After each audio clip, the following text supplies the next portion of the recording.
जहाँ पिंड दान होने पर मृत जीव आत्माओं को सद्गति अवश्य प्राप्त होती है, और ऐसा गयासुर को प्राप्त वरदान के कारण है। गयासुर अर्थात एक असुर। एक असुर को इतना बड़ा वरदान कैसे प्राप्त हुआ माँ? पुत्र,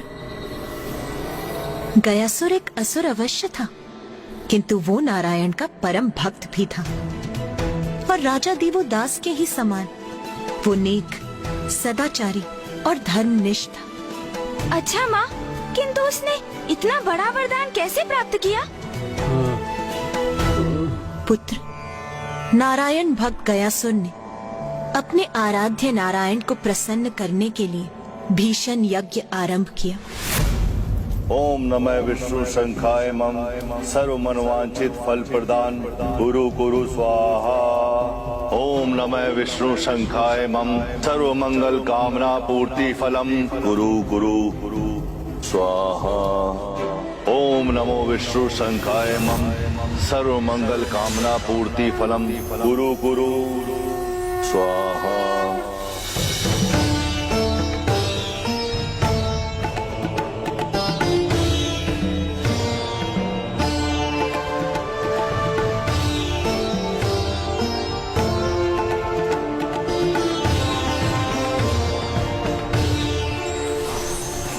पुत्र गयासुर,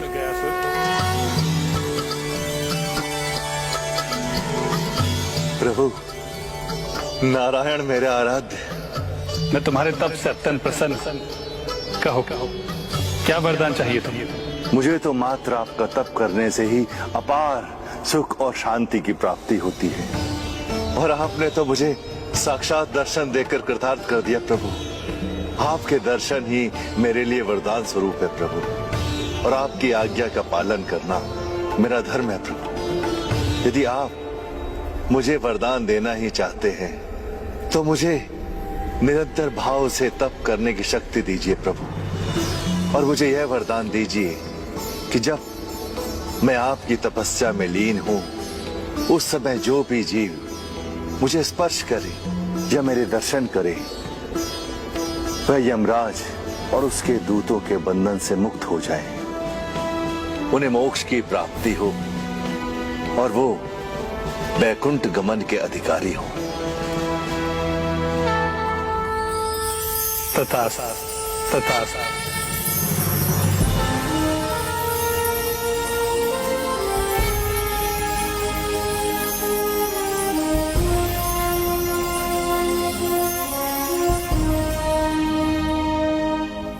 आपके इस आशीर्वाद के लिए आपका कोटि कोटि धन्यवाद प्रभु।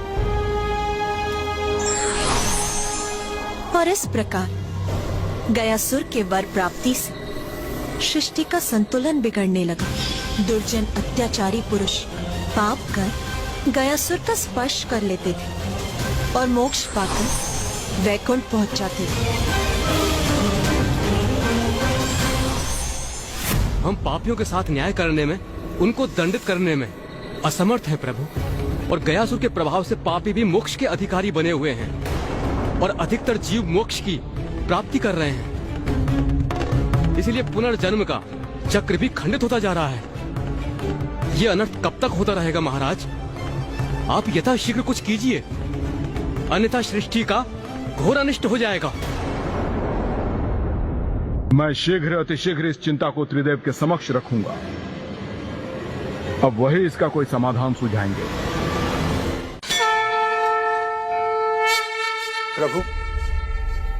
प्रभु, आपने जो गयासुर को वरदान दिया है, प्रतीत होता है कि किसी को भी पुण्य प्राप्त करने की आवश्यकता ही नहीं होगी। यज्ञ आदि में किसी की भी रुचि नहीं है। प्रभु, समस्त देवताओं का हविष्य आहार प्राप्त होना बंद हो गया है। कुछ कीजिए प्रभु, सभी देवता निर्बल होते जा रहे हैं।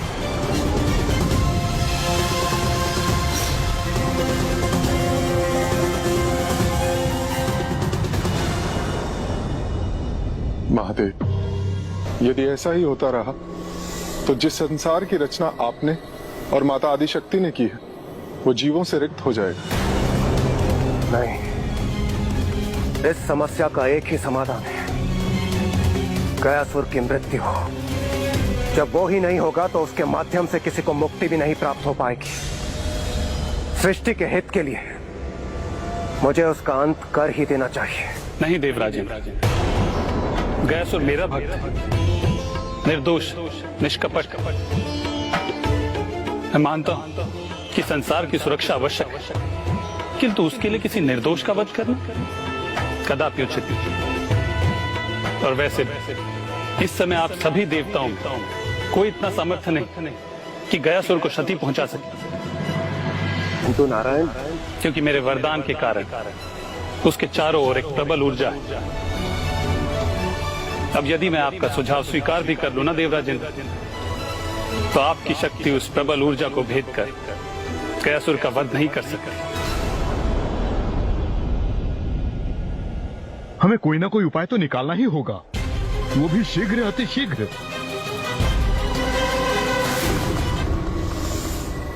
मेरे पास एक उपाय है।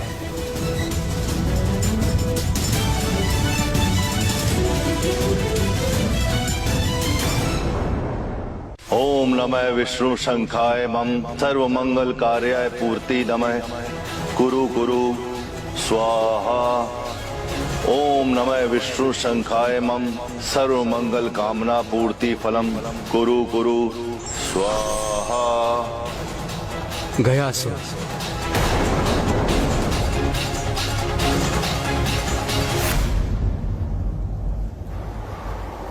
प्रणाम ब्रह्मदेव। मुझे ज्ञात है कि नारायण की तपस्या से ही तुम अति आनंदित हो। तुम्हें मुझसे अथवा किसी और से कोई वरदान नहीं चाहिए, किंतु मुझे तुमसे एक वरदान चाहिए। आप जो चाहे मांग ले ब्रह्मदेव। मैं तपस्या के मध्य जो भी मेरे वश में है वो वरदान देने के लिए प्रतिबद्ध हूं।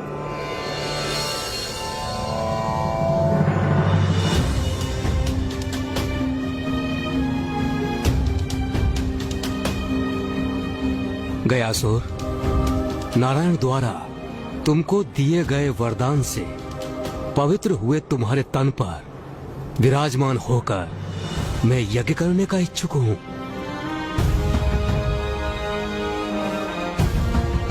अवश्य प्रभु, यह तो मेरा सौभाग्य होगा। जब तक मैं तुम्हारे तन पर आरूढ़ होकर ये यज्ञ संपन्न नहीं कर लेता, किसी को भी हमारे निकट आकर मेरे यज्ञ में व्यवधान डालने की अनुमति नहीं होगी। अपनी इस युक्ति से ब्रह्मदेव ने यह सुनिश्चित किया कि अयोग्य जीव गयासुर के दर्शन अथवा स्पर्श के माध्यम से मोक्ष न प्राप्त कर सके। ब्रह्मदेव के आग्रह को अपना सौभाग्य मानकर गयासुर ने ब्रह्मदेव के प्रस्ताव को स्वीकार किया और स्वयं पृथ्वी पर लेट गया। उसका विशाल शरीर 5 कोस के क्षेत्र में फैल गया और ब्रह्मदेव उस पर स्थित होकर यज्ञ करने लगे।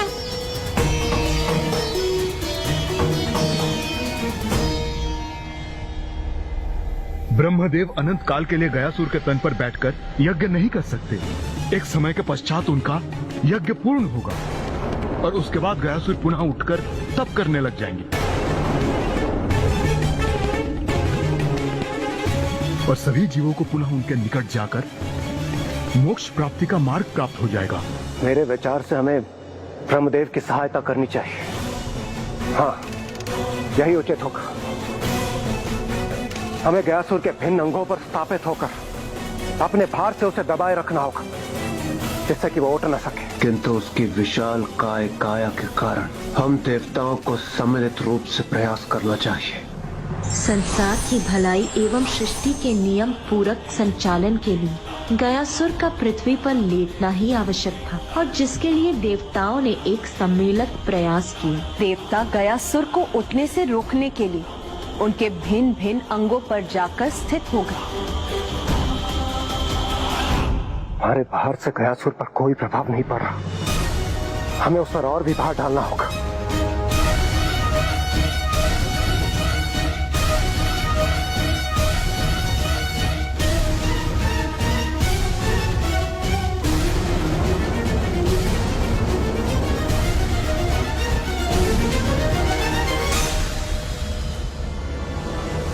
हम सभी ने अपनी संपूर्ण शक्तियों का प्रयोग कर लिया, किंतु फिर भी हम गयासुर पर नियंत्रण पाने में असमर्थ हैं। इससे चिंतित सभी देवता महादेव का आवाहन करने लगे और अंततः महादेव उन सभी के समक्ष प्रकट हुए। गयासुर नारायण का परम भक्त है, इसलिए इतना बल उसमें नारायण की परम भक्ति से ही उत्पन्न हो रहा है। इसलिए आपकी समस्या का समाधान तो नारायण ही कर सकते हैं। इसलिए आप सभी नारायण का ही आह्वान कीजिए।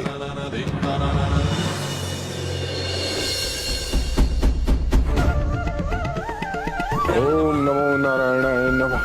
ओम नमो नारायण नमः। ओम नमो नारायण नमः। ओम नमो नारायण नमः। ओम नमो नारायण नमः। ओम नमो ओम नमो नारायण नमः।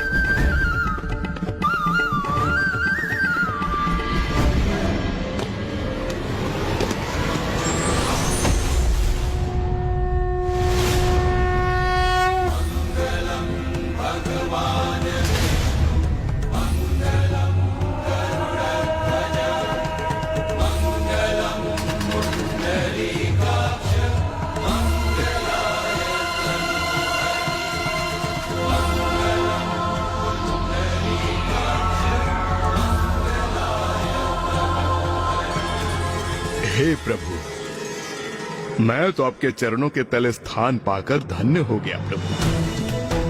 प्रभु, यदि आपकी आज्ञा हो तो मैं पूरा जीवन अचल आपके चरणों के नीचे स्थित रहूं। मैं तुम्हें आदेश देता हूं गयासुर कि तुम धरती में समा जाओ, ताकि कोई भी अपने पापों का प्रायश्चित किए बिना मात्र तुम्हारे निकट आकर मोक्ष न प्राप्त कर सके। प्रभु, मैं आपके आदेश का पालन अवश्य करूंगा।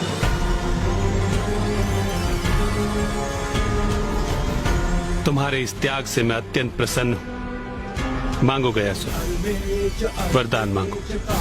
मैं तो आपका भक्त हूं प्रभु, और आपके भक्त को किसी भी स्थिति में मात्र जन कल्याण ही सूझता है।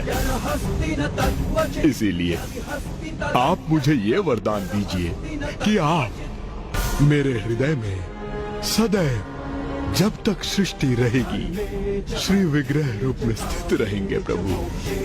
और इस क्षेत्र में जो भी अपने पूर्वजों का पिंड दान करेगा उसे सद्गति की प्राप्ति होगी प्रभु।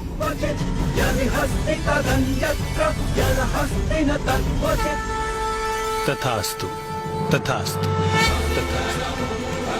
गयासुर, मैं तुम्हें वरदान देता हूं कि भूमि में समाने के पश्चात तुम्हारे शरीर के ऊपर की भूमि को पवित्र गया भूमि कहकर पुकारा जाएगा, और जो कोई भी अपने पूर्वजों का पिंडदान इस भूमि पर करेगा उसके पितरों को सद्गति प्राप्त होगी।